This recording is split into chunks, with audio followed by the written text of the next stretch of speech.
tsohuwar matata ta kai tsohuwar tasata. Tun bayan bayyanar bidiyon Alfa Barno a kotu sanye da kayayyakin bacci, inda aka ce kotu ta umarci jami'an gidan yari da su kai ta gidan yari kafin ci gaba da sauraron shari'ar. Ake ta raɗe-raɗin abubuwan da ke faruwa. Yanzu haka kotun ta bayar da umarnin a nemo Sayyida Sadiya Haruna kasancewar ta taka dokokin kotun a yayin shari'ar. Yanzu haka an saki Alfa Barno ta kuma koma gidanta. Amma ba muna ɗauke da dukkanin bayanan da kuke bukata a cikin wannan bidiyon namu na yau.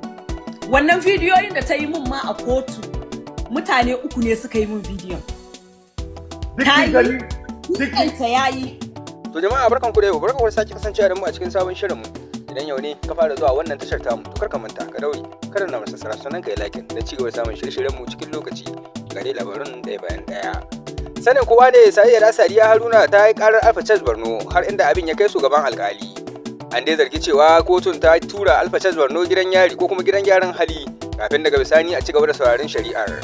Bayan wannan zargin, wasu bidiyoka sun bayyana inda aka hangi Alfa Barno a cikin wasu fayafayen bidiyoka tana sanye da kayan bacci, amma fa a kotu tare da ma'aikatan gidan yari. Bidiyon da ya karo da shafukan sada zumunta a cikin ɗan ƙanƙanin lokaci. To fa yanzu haka kotu ta bayar da belin Alfa Barno inda ta koma gida, amma fa ta bakin Alfa ta tabbatar ma manema labarai cewa yanzu haka kotu tana neman Sayyida Sadiya Haruna sakamakon saba ka'idodin kotu da ta yi, kasancewar ta yi bidiyo a kotu inda ba a buƙatar a bidiyo kuma ta saki bidiyon.